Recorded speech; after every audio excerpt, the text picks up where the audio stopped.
Hey, what's going on, guys? It's Greg here from Kinobody.com, and a lot of you know that I'm a proponent in training just 3 days a week. That's all you need to build a great body. In fact, training more than that is actually going to mess up the recovery and make strength gains harder.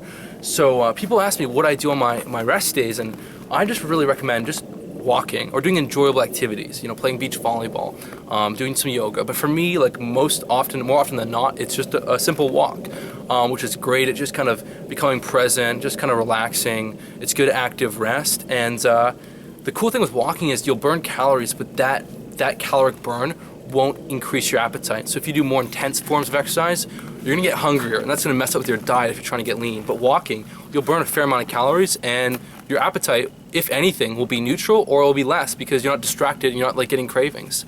And it's mood elevating. So I mean, you can go for a walk with a friend. You can take a dog like this guy here. Although eventually I have to carry him, he's kind of lazy. Actually, one of my favorite things to do is, like, if you don't have a friend to go with, because if you walk with a friend or girlfriend, boyfriend, whoever, the conversation flows so nicely when you're walking, and the walk goes like an hour goes by in no time. But if you don't have that, if you don't have friends, maybe you should watch some other videos. But no, I'm just kidding. If you don't have a friend to walk with, I love to listen to audiobooks, podcasts. You can learn so much just while you're walking. You can't do that if you're running because it's just you're exerting yourself. It's hard to pick up on things. My favorite thing to listen to is actually Eckhart Tolle audiobooks. They teach you how to become present. Eckhart Tolle has kind of just helped me so much with the mindset of things, because being present makes everything so much easier. So what I usually do is I'll pull out my phone like so. Got my phone right here. I'll go into my music, and I don't have many songs on here, but I have a lot of Tolle. So I'll listen to Practicing the Power of Now right here. This is... And it is available to you now. The mind always seeks to deny the now and to escape from it. In other words, the more you are identified with your mind, the more you suffer. Okay, it sounds like, what am I listening to? And that was my first experience, but when you listen to it more and more, and you allow yourself to relax, and you let your mind become still, and you just observe your thoughts, then all of a sudden this knowledge just seeps into you, and it just transforms your life, and you see how you've been defined by your ego. Your mental conception of who you are has been defining you, and has resulted in where you are right now. And to break free and get to experience true joy for living, you have to pull away from that mind concept and really become still in the moment, which is cool. So let's go for the walk. Tank, come on, Tank.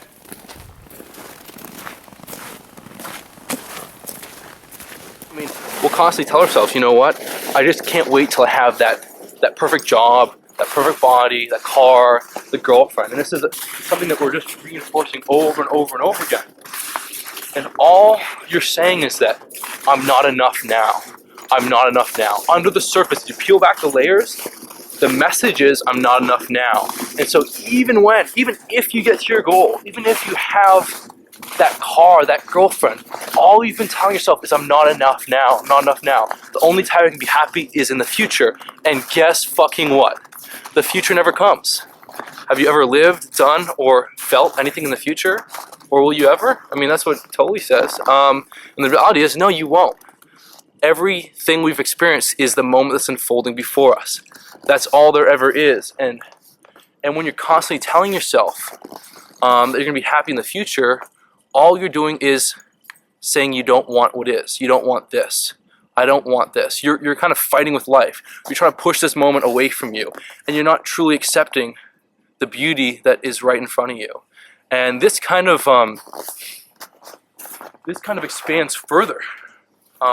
This expands a lot further, actually, because this whole concept of wanting the future, not wanting what is right now, is what stops people from achieving their goals. Because in the same way, in the same token, they don't like the way they are right now. They're not happy with their financial situation, their dating situation, their body, and they are resisting that.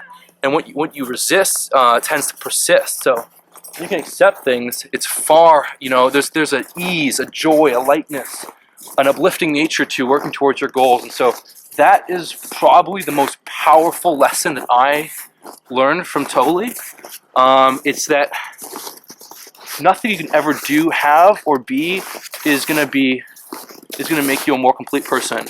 You're complete right now in this moment. One last message I want to leave with you is that you're constantly defined by your identity. What's the number one drive in life? Is it to succeed?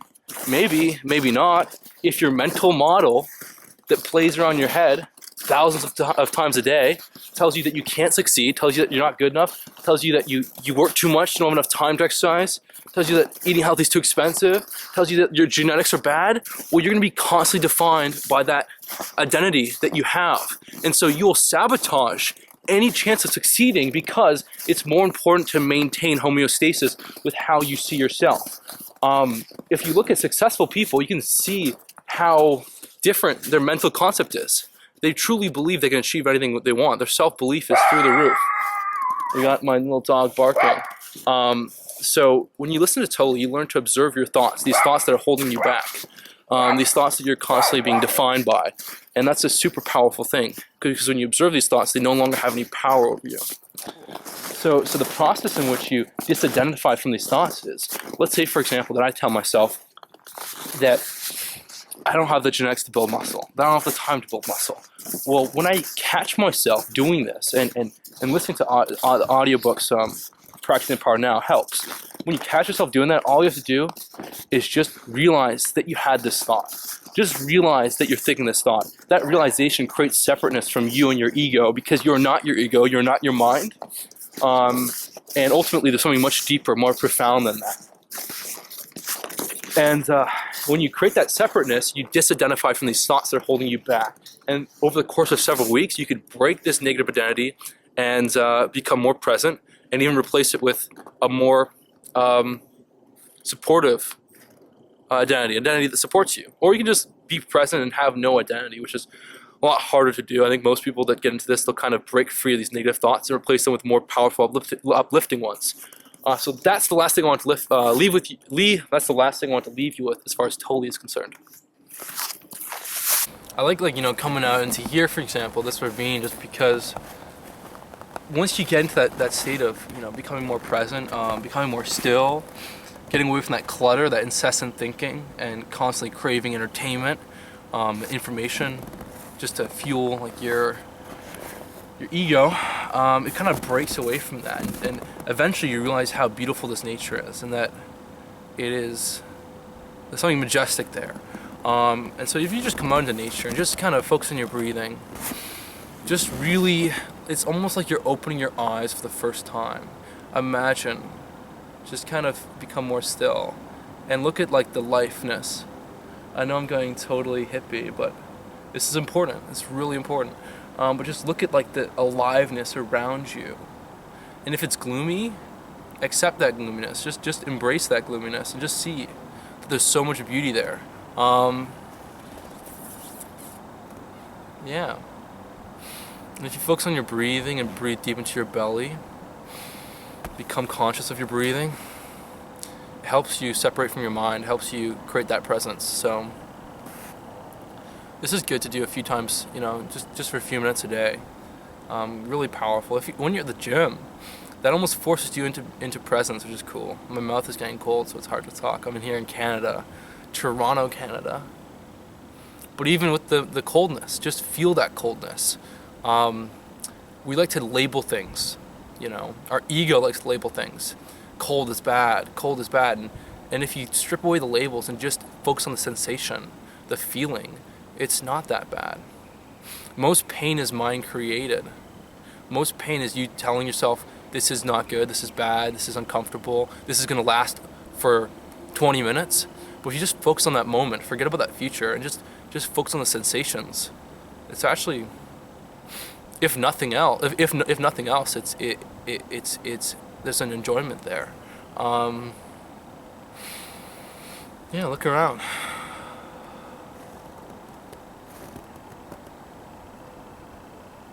It's funny, we're so caught up in our identities. We're so caught up with the way we see ourselves. Even like shy people, people have this idea that the ego is about people that are very outwardly confident or outwardly cocky. Those people have big egos. But even if someone that's really shy is dominated by their ego because their ego tells them that they're afraid of rejection, they're afraid of being disapproved. And so maybe they want to, appear successful or funny or confident or cool, but their ego will stop them because there's that chance that they won't get that positive validation. They're more scared of being disapproved than their need to feel appraised. So, but ultimately, when you come into a state of presence, you realize that no one is superior or inferior. That true humility and confidence is one and the same. It's that realization that we're all one. That separateness that we feel is an illusion, and it's like a metaphysical awareness. I don't get into this state very often, very rarely actually, because when you're on the computer and you're working all day and doing stuff, you kind of lose sight. But once in a while, it's fun to get into this vibe. It's very powerful. And the time that the times I'm the most present is when I go on walks. I listen to Tolle for half an hour. I take out my earbuds and I just allow. Everything just seems so fresh, so alive. Just listen.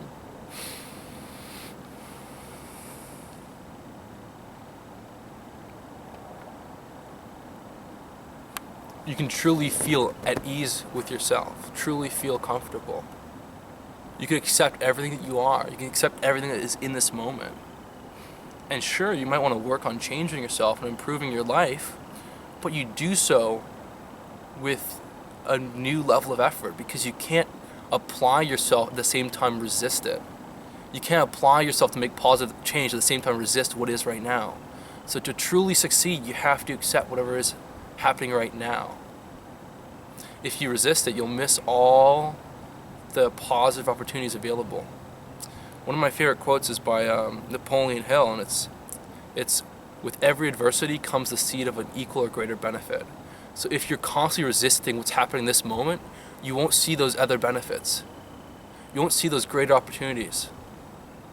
But when you realize that, and you accept when you accept life, because the present moment and life are inseparable. They're one and the same. Life is always now. Life is never not now. So when you resist what's happening now, you're resisting life. But when you flow with life and you accept what's happening, if something goes wrong, it's not going wrong because you're not going to label it. It's just what is, and then you can see the possibilities. This sort of outlook, how people say success is so hard to succeed. It's brutal. You gotta work your ass off, and it's just this huge struggle. Well, when you accept what is right now, when you become more present, if there's more ease, there's more lightness. It's not a huge struggle. It's not this brutal endeavor where because that struggle is just stress.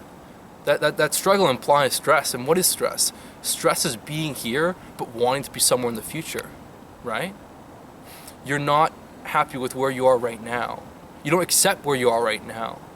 And so that creates stress. But when you truly accept where you are right now, sure, it could be there's work involved, but it's kind of enjoyable. There's three levels really.